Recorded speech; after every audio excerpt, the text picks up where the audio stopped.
Hello everyone, I hope आप सभी बहुत अच्छे होंगे। आज हम जेएम फाइनेंशियल की बात करेंगे।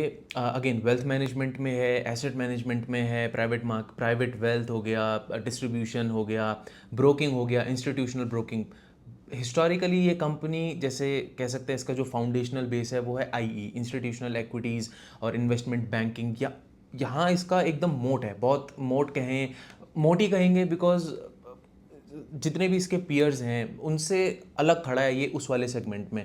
लेकिन अभी जिसमें लेट्स से हमको आईपीओ रेस करवाना है, क्यूआईपी रेस करवाना है, राइट्स इशू करवाना है, मर्जर्स एंड एक्विजिशन करना है, प्रमोटर को कोई क्रेडिट चाहिए, तो उस सब में काफ़ी पहले से बहुत स्ट्रांगली ये कंपनी रही है, जब बहुत कंपनीज होती भी नहीं थी इस चीज़ में। तो इसका हिस्ट्री बहुत अच्छा रहा है इस सेगमेंट में, और बाकी अभी ये डाइवर्सिफाई कर रही है।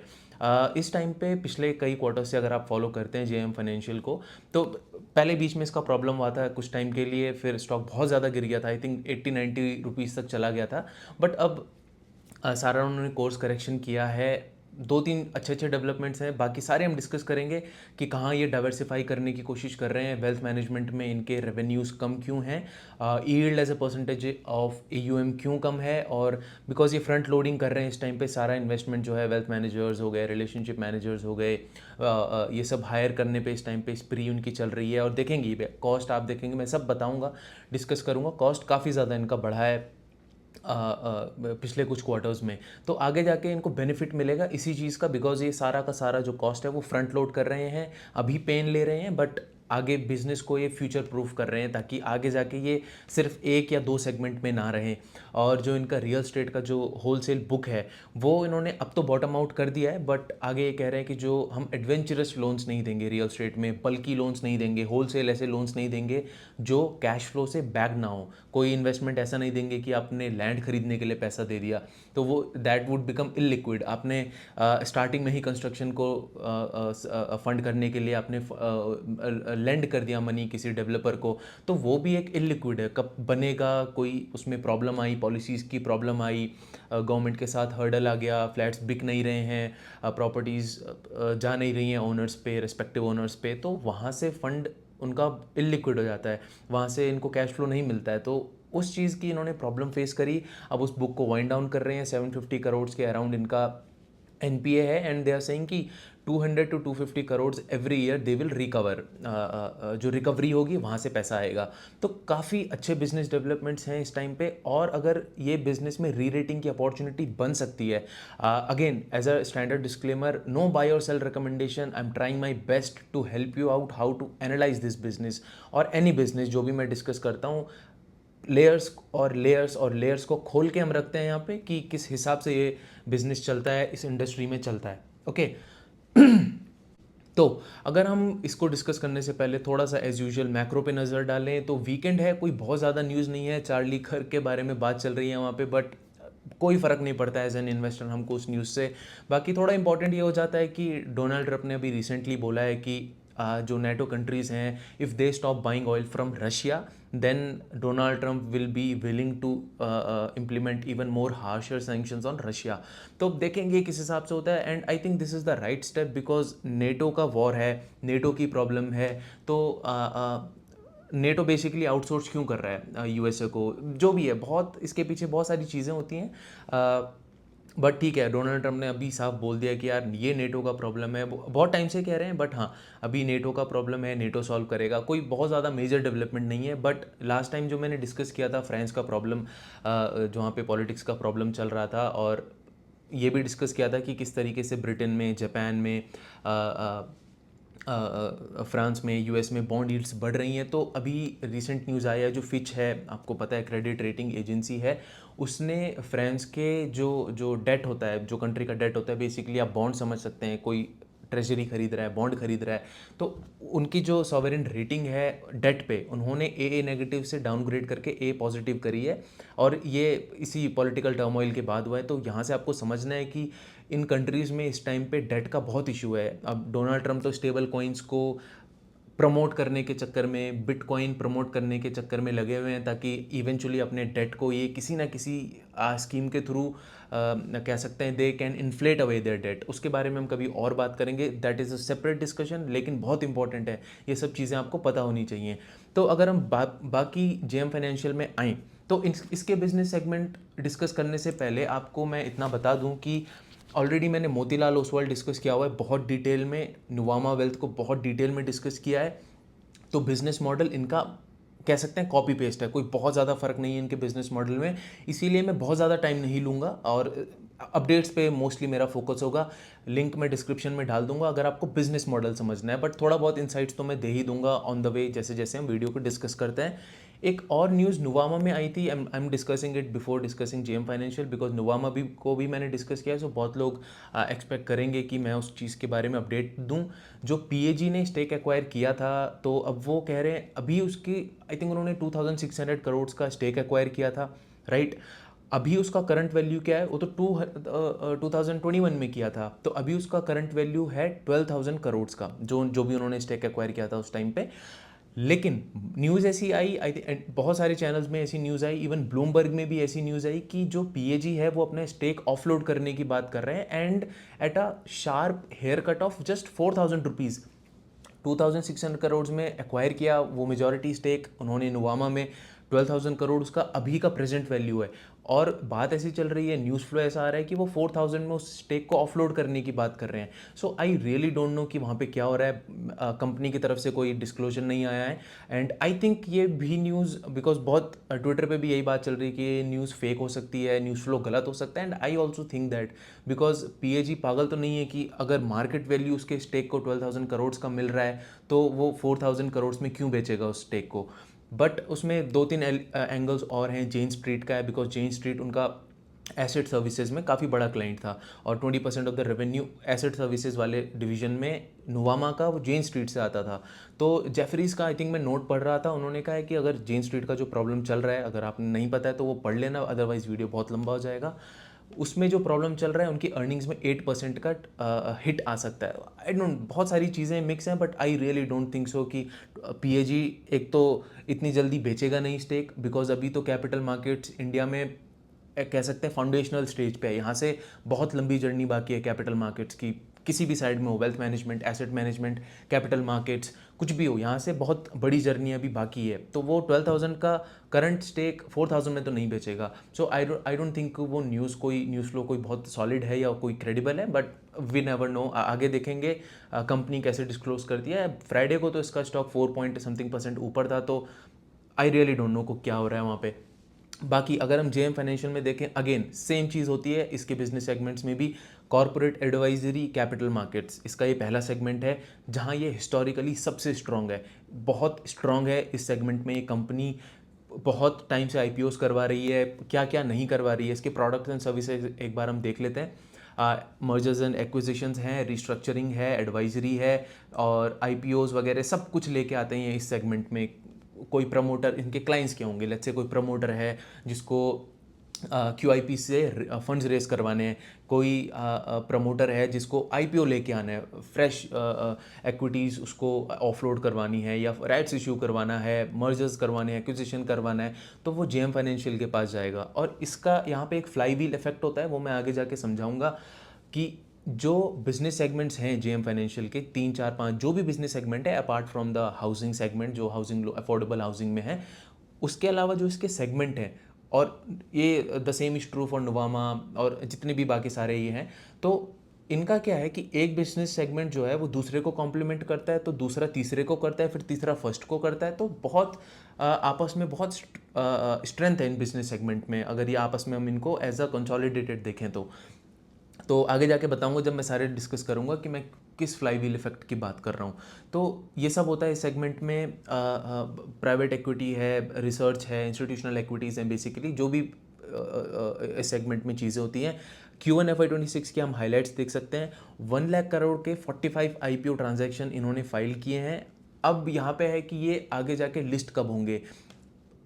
अब ये है कि मार्केट्स बहुत अच्छे रहे तो 4-5 महीने में हो सकता है, अदरवाइज थोड़ा और टाइम लग सकता है, बट अभी इनके पास इतना ज़रूर है कि ये 45 आईपीओज आने ही आने हैं, फाइल्ड हो चुके हैं, and their value is 1 lakh crore rupees.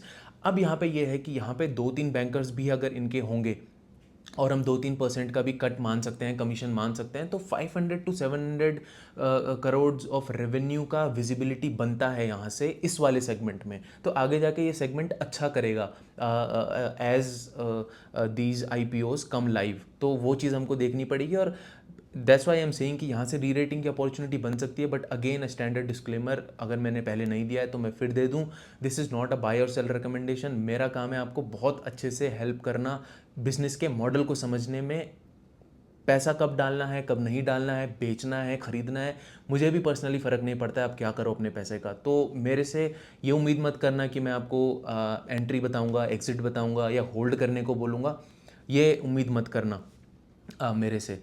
तो अभी आप देखेंगे कि ये वाला सेगमेंट है, इसके हम हाइलाइट्स लास्ट में एक बार चलो देख लेते हैं कि इस वाले सेगमेंट में कैसा कैसा इन्होंने परफॉर्म किया है। तो ये रहा कैपिटल एडवाइजरी का सेगमेंट इनका, कैपिटल मार्केट्स का। रेवेन्यूज़ आप देख सकते हैं, ये नेट में नहीं है, ये ग्रॉस में है, तो ये भी आप एक बार ध्यान रखना। 53% वाई का जंप आया है इस वाले सेगमेंट में, अच्छा किया है। अब हम आते हैं वेल्थ एंड एसेट मैनेजमेंट में। Alright, wealth and asset management में इनके प्रोडक्ट्स क्या हैं, डिस्ट्रीब्यूशन करते हैं ये बेसिकली। अब ज़रूरी नहीं है कि अपने खुद के इन हाउस प्रोडक्ट्स को ये मैन्युफैक्चर करे। प्रोडक्ट्स मींस चाहे म्यूचुअल फंड हो, पीएमएस हो, एआईएफ हो, नहीं, ये कहीं से भी कर सकते हैं। थर्ड पार्टी भी करेंगे तो उसका भी थोड़ा थोड़ा ट्रेल इनकम इनका रिकरिंग रेवेन्यू आता है। और अपना करेंगे तब तो ये मैनेजमेंट फ़ीस भी उसमें हर साल इनकी आती है, और जो ट्रेल इनकम होगा वो काफ़ी अच्छे से आता है जब ये अपना प्रोडक्ट क्लाइंट को क्रॉस सेल करते हैं। तो ज़रूरी नहीं है अपना अपना करें, थर्ड पार्टी भी करते हैं। ब्रोकिंग वाला भी इनका इसी सेगमेंट में आता है, सिक्योरिटीज़ ब्रोकिंग। मोस्टली रिटेल का तो इतना ज़्यादा नहीं करते हैं, लेकिन जो एफआईआईज़ हैं, डीआईआईज़ हैं, जिनको बल्क में डेरिवेटिव में लेट्स से ट्रेडिंग करना है, ब्रोकिंग करनी है, ट्रेडिंग करनी है, कुछ करना है, तो वहाँ से ब्रोकिंग इनकम जनरेट होती है इनकी। अब यहाँ से इसमें एक और प्रॉब्लम है, बिकॉज अगर आप देख रहे होंगे, न्यूज़ फ्लो चेक कर रहे होंगे, से भी काफ़ी कह सकते हैं अभी इस टाइम पे पीछे पड़ी हुई है कि हम वीकली एक्सपायरी हटाएंगे, ऐसा वहाँ से आ रहा है। उन्होंने बोला नहीं है एकदम एक्सप्लिसिटली, लेकिन इंडिकेशंस दिए हैं कि वीकली एक्सपायरी शायद वो हटाएं आगे जाके, बिकॉज उनके हिसाब से this is one of the biggest problems, बहुत प्रॉब्लम क्रिएट कर रही है रिटेल इन्वेस्टर के लिए। हर वीक में एक्सपायरी आपकी, तो वो मंथली में अगर चेंज हो जाती है तो ब्रोकिंग रेवेन्यू वाले बिजनेस जो इनका है अभी कम है, but at the end of the year कह रहे हैं वो काफ़ी बढ़ जाएगा। तो जब इनका आएगा, आई डोंट नो कब आएगा, ख़त्म होती है नहीं होती है, वी डोंट नो, बट एक ओवरहैंग रहेगा जैसे एंजल वन में था। और मैंने एंजल वन को बहुत पहले डिस्कस किया था, तभी वहाँ से बोला था मुझे उतना अच्छा नहीं लग रहा है, बिकॉज एक तो वेल्थ मैनेजमेंट में अच्छे से अभी घुसे नहीं हैं वो, उस टाइम पे नहीं घुसे थे, अब तो थोड़ा थोड़ा इनका होने लगा है। लेकिन उनका बहुत सारा जो रेवेन्यू था एक इस वाले सेगमेंट में ब्रोकिंग में, वो आता ही रिटेल के थ्रू था, और उसमें भी एफएनओ में ज़्यादा आता था, जो डेरिवेटिव वाला आपका पार्ट है। कैश में भी था लेकिन एफएनओ में ज़्यादा था, तो वहाँ से जो ब्रोकिंग इनकम है आपकी वो डायरेक्ट हिट होती है, और हुई भी थी। तो कोई बहुत ज़्यादा अच्छा recovery, I don't know, recovery की चलो क्या ही बात करनी है, बट कोई बहुत ज़्यादा इस टाइम पे बिजनेस मॉडल मुझे एंजल वन का उतना अच्छा नहीं लगता है, बट आगे जाके उसको हम डिस्कस कर सकते हैं। उसमें क्यों, उसमें भी अच्छे डेवलपमेंट्स हो रहे हैं, ऐसा नहीं है। और जब डेवलपमेंट्स होते हैं तो आपको बहुत अच्छे से ट्रैक करना पड़ता है, बिकॉज अपॉर्चुनिटी आपको तब नहीं मिलेगी जब डेवलपमेंट्स हो चुके हैं और पीएनएल में आपका वो रिफ्लेक्ट होके आ रहा है। तब तक तो पूरी जनता खरीद लेगी वो स्टॉक। आपको समझना है, इंडस्ट्री समझनी है, ट्रेंड समझना है, और आपको ये देखना है कि जो बिज़नेस अभी अच्छा नहीं कर रहा है, इसका मतलब ये नहीं है कि वो आगे अभी अच्छा नहीं करेगा। जब उसकी प्रोग्रेस शुरू होगी, वो बिज़नेस को टर्न करना शुरू करेगा, तो वो इंटरेस्टिंग हो जाएगा, as is the case with Samman capital. तो उसको भी मैं कभी आगे से आगे डिस्कस कर सकता हूँ, सम्मान कैपिटल, उसको भी मैं किसी और के साथ क्लब करके आगे डिस्कस कर सकते हैं उसको भी। तो वेल्थ मैनेजमेंट में ये चीज़ें हैं। क्या करते हैं क्या नहीं करते हैं, एक बार Q1 की हाईलाइट्स देख लेते हैं। 13 ब्रांचेज इन्होंने ऐड करी हैं YoY। RMs का हेड काउंट इन्होंने काफ़ी, मतलब 45% से आप समझ रहे हो RMs का हेड काउंट, रिलेशनशिप मैनेजर्स का इंक्रीज़ करना है। इसका मतलब बिजनेस यहाँ से कह सकते हैं कि स्ट्रक्चरली रेडी हो चुका है नेक्स्ट लेग ऑफ ग्रोथ के लिए, और वो एक्सपोनेंशियल होने वाली है। जब आप 50% से आधा, आपने 100 अगर आपके रिलेशनशिप मैनेजर्स थे, आपने अगर 50 और हायर करें तो मतलब बहुत बड़ी बात होती है आपको, मतलब यहाँ से आप सोच रहे हैं and you are ready to just grow from here. बाकी वेल्थ मैनेजमेंट में ये अगर अपने क्लाइंट्स को लोन्स अगेंस्ट शेयर चाहिए या मार्जिन फंडिंग चाहिए तो उस उसमें भी ये लेंड करते हैं, बेसिकली लेंडिंग करते हैं उसमें। और रिकरिंग एयूएम इनका कितना है 31,180 करोड़ का, और टोटल एयूएम इनका कितना है 1 लाख करोड़ का। तो रिकरिंग कितना हो गया इनका पोर्शन, अगर आप यहाँ देखोगे टोटल वेल्थ एयूएम इनका है 1,14,228 करोड़ का। रिकरिंग एयूएम का पोर्शन कितना है इसमें 27.3% का। आई होप आप ये चीज़ देख पा रहे हो, नहीं है तो आप पॉज करके देख लो, ये बहुत इंपॉर्टेंट है। बिकॉज रिकरिंग एयूएम से आप क्या करते हैं, जब आपका रिकरिंग एयूएम का पोर्शन बढ़ता है, जैसे आप नुवामा देखें, मोतीलाल ओसवाल देखें, तो उनका रिकरिंग पोर्शन 50% अबव है एज अगर मेरे को ठीक याद है तो 50% से ऊपर है। इसका बहुत कम है, इसीलिए कम है। पहले तो ज़रूरी क्यों है रिकरिंग एयूएम होना आपका, बिकॉज ये आपको बिजनेस की सिक्लिकलिटी से बचाता है। अगर आपका रिकरिंग एयूएम है तो आप समझो इसमें क्या है, आपने क्लाइंट को अपना ही एआईएफ बेच दिया लेट्स से, या फिर अपना ही पीएमएस उसको क्लाइंट को क्रॉस सेल किया है, तो क्लाइंट ने जितना पैसा डाला है उसका आप certain portion of income, certain portion of that AUM आप एज अ फीस रखते हैं अपने पास। अगर आपने थर्ड पार्टी बेचा है तो भी उसको, उसके लिए आप जो आपका ट्रेल इनकम होता है वो भी थोड़ा बहुत परसेंट आता रहता है। तो जब तक क्लाइंट का पैसा आपके पास है, वो 1 साल रहे, 2 साल रहे, 3 साल रहे, 4 साल रहे, तो हर साल आपको उससे ट्रेल इनकम आती रहेगी as in terms of management fees. इससे क्या होता है कि आपका जो सेकेंडरी मार्केट है, जो ब्रॉडर मार्केट है, अगर वो अच्छा नहीं कर रहा है, ख़राब कर रहा है, तो भी आपकी जो cyclicality, because markets are cyclical, अगर आपका ब्रोकिंग इनकम है तो वो हमेशा सिक्लिकल रहने वाली है। तो वो उसका कोई तरीका ही नहीं है उसको काउंटर सिक्लिकल बनाने का, उसको कर नहीं सकते हैं आप, उसको स्टैग्नेंट नहीं कर सकते हैं, एक ही लेवल पे नहीं लेके आ सकते हैं कि आप ग्रो ही कर रहे हैं हर साल। वो सिक्लिकल ही रहेगा, that's the nature of it. Commodities cyclical ही रहेंगी, that's the nature of it. But जब आपका एयूएम का पोर्शन वेल्थ मैनेजमेंट में जो भी पोर्शन आपका रिकरिंग है, तो वो आपको हर साल पैसा देगा, तो वो आप सिक्लिकलिटी को डिफेंड कर सकते हैं यहाँ पर। ठीक है। अभी आप अगर सेल्स एम्प्लॉयर ब्रांच नेटवर्क को देखेंगे तो काफ़ी अच्छा 37% से सेल्स एम्प्लॉय इन्होंने बढ़ाए हैं, और वेल्थ आरएम से इन्होंने 91% से बढ़ाए हैं। Very good business developments, but आगे एग्जीक्यूशन भी करना पड़ेगा इनको। इट्स नॉट कि सिर्फ बिजनेस डेवलपमेंट कर दिया तो इससे कुछ ज़्यादा होगा नहीं, until unless they execute it. तो इसमें एक और चीज़ समझने वाली है, जो मैंने आपको बताया कि 1,15,000 करोड़ का जो इनका वेल्थ मैनेजमेंट का जो एयूएम है, इसमें 20,000 करोड़ का खाली कस्टडी वाला है।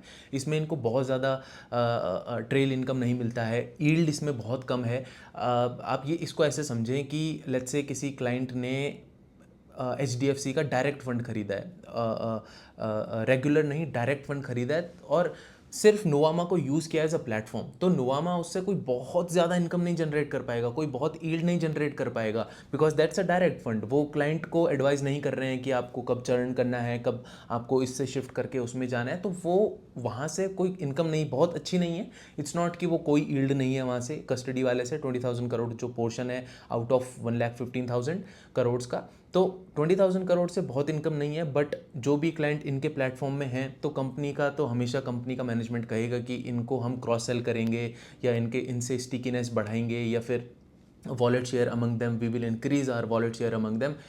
कस्टमर मैनेजमेंट तो बोलेगा, बट एक अपॉर्चुनिटी बनती है कि ये 20,000 करोड़ में भी ये उस क्लाइंट के साथ थोड़ा और अच्छे से बिजनेस कर सकते हैं आगे। And that's why you will see, अगर हम इसको एक एक्सक्लूड करें, 20,000 करोड़ को एक्सक्लूड करें टोटल वेल्थ मैनेजमेंट के एयूएम से, तो बहुत ज़्यादा भी गिरी हुई इनकी ईल्ड्स नहीं है, कम है, पीयर्स से कम है, ऑब्वियसली कम है। As I have always maintained in the video, because ये कॉस्ट को अपनी फ्रंट लोड कर रहे हैं, तो इस वजह से इनका कम है। बाकी वेल्थ मैनेजमेंट हो गया। एसेट मैनेजमेंट में क्या है, एसेट मैनेजमेंट जैसे वेल्थ मैनेजमेंट में तो ये थर्ड पार्टी को डिस्ट्रीब्यूट कर सकते हैं, थर्ड पार्टी प्रोडक्ट्स को, MFO, POF, PMS हो, कोई भी AIFs हो।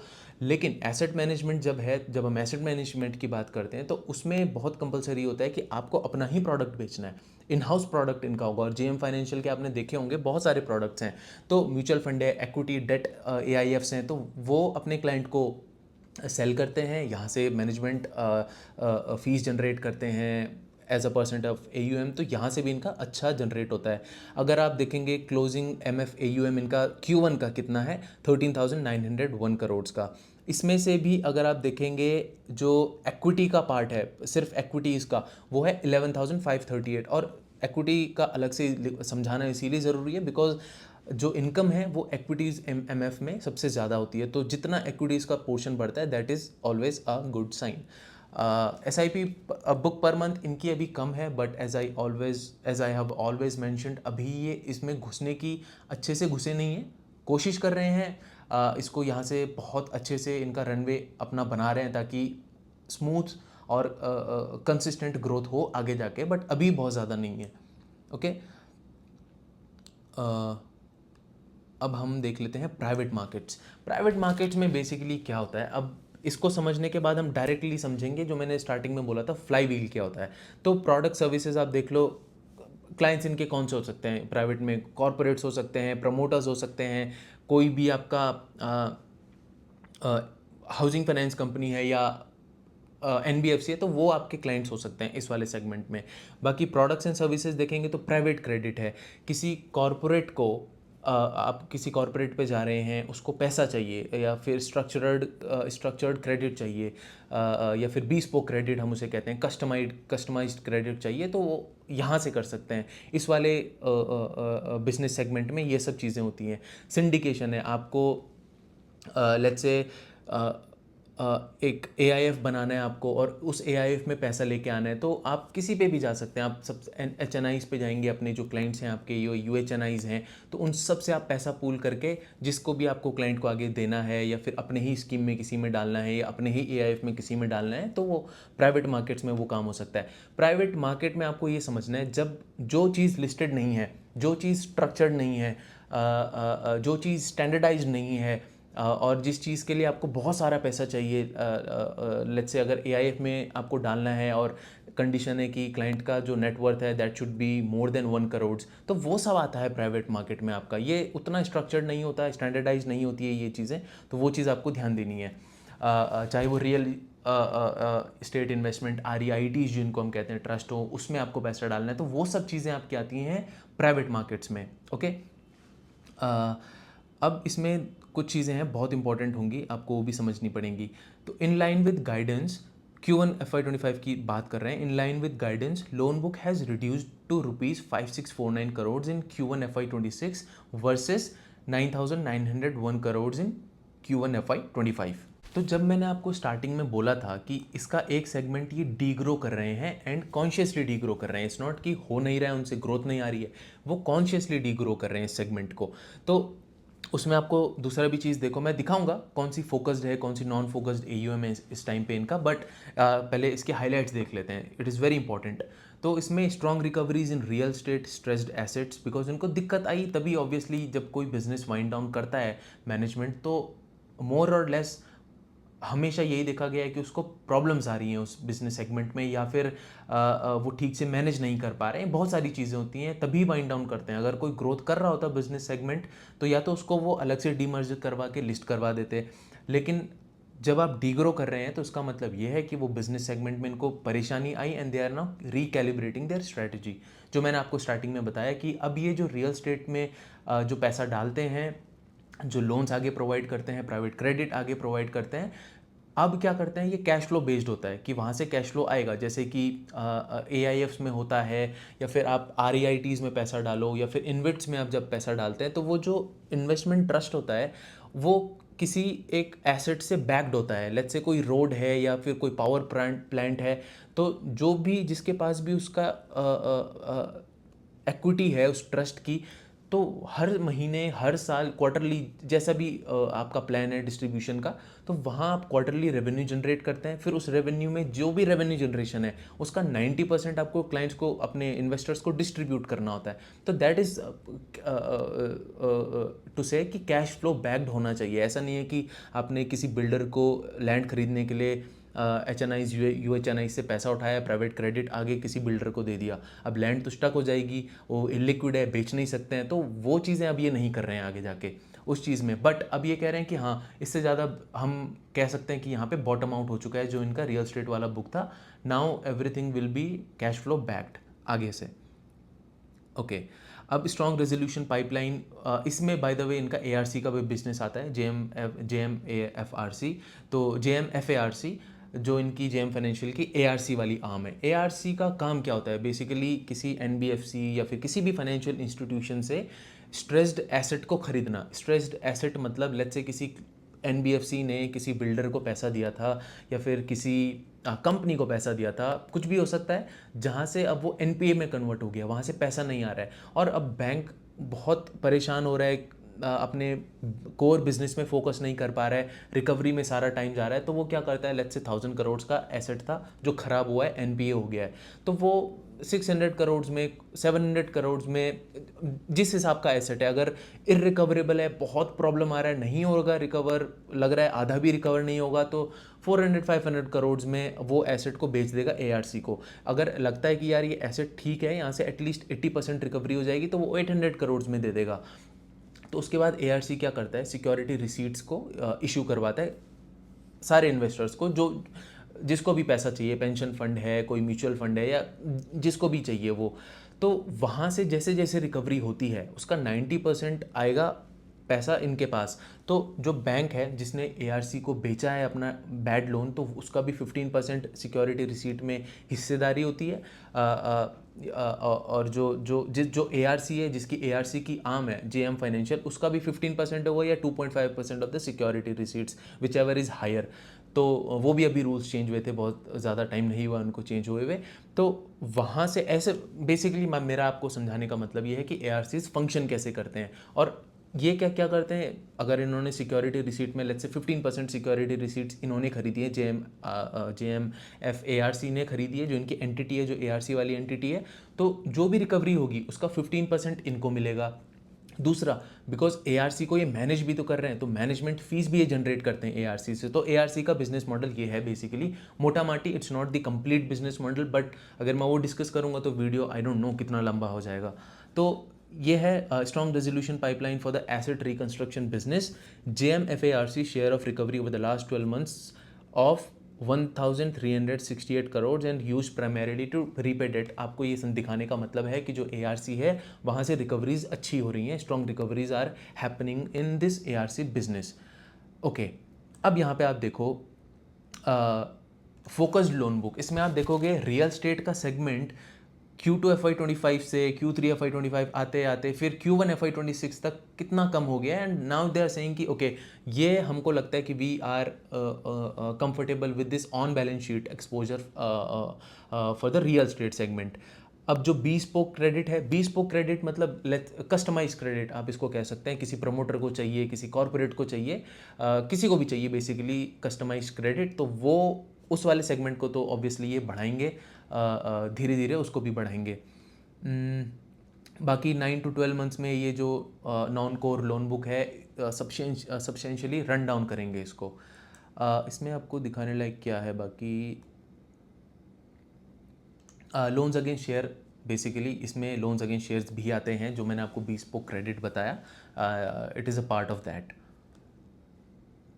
ठीक है, अब अफोर्डेबल होम लोन्स। अब affordable home loans I don't know, मुझे बहुत ज़्यादा बताने की ज़रूरत है क्या होते हैं होम लोन्स, क्यों होते हैं। मैं 1000 बार डिस्कस कर चुका हूँ। फाइनेंशियल जो बैंक्स हैं, कंपनीज़ हैं, मैं खुद बोर हो गया हूँ उनको डिस्कस करते करते, मेरे लिए मोनोटोनस हो गया है।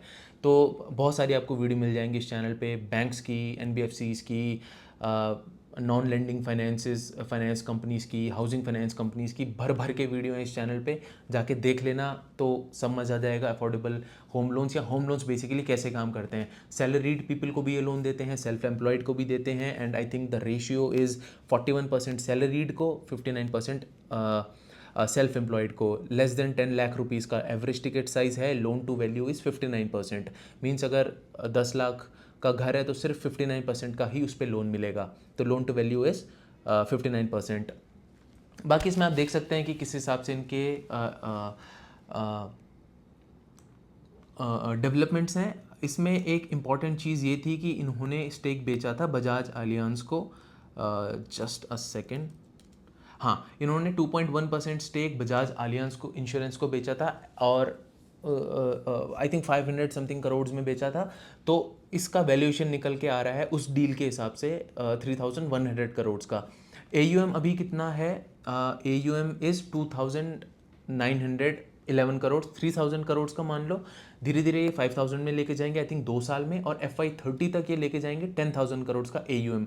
और अगले 1 या 2 साल में आई थिंक ये इस बिज़नेस को डीलिस्ट करवाएंगे, सॉरी डीलिस्ट नहीं करवाएंगे, डीमर्ज करवाएंगे और अलग से सेपरेटली लिस्ट कराएंगे as a housing finance company, जो प्रिडोमिनेंटली अफोर्डेबल हाउसिंग फाइनेंस में होगी।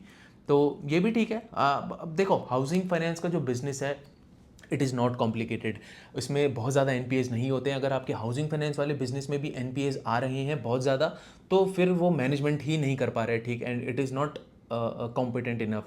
अगर आपके NPAs आ रहे हैं, ठीक है, को बहुत ज़्यादा टफ बिजनेस मॉडल नहीं होता है, बहुत इजी बिजनेस मॉडल होता है। आई थिंक मैं सारी चीज़ें डिस्कस कर चुका हूँ इस सेगमेंट कंपनी के बारे में। मैंने आपको पहले भी बताया, यहाँ से आपको अच्छे से फॉलो करना है JM फाइनेंशियल को, बिकॉज हम क्लियरली देख सकते हैं अब आगे जाके क्या होगा। कुछ मिसहैपनिंग कोई चीज़ हो जाती है, कोई गलत स्टेप ले लेता है मैनेजमेंट, उसका तो किसी को भी नहीं पता है, वो मैनेजमेंट को भी नहीं पता है कि वो क्या पता कोई गलती कर दे आगे जाके।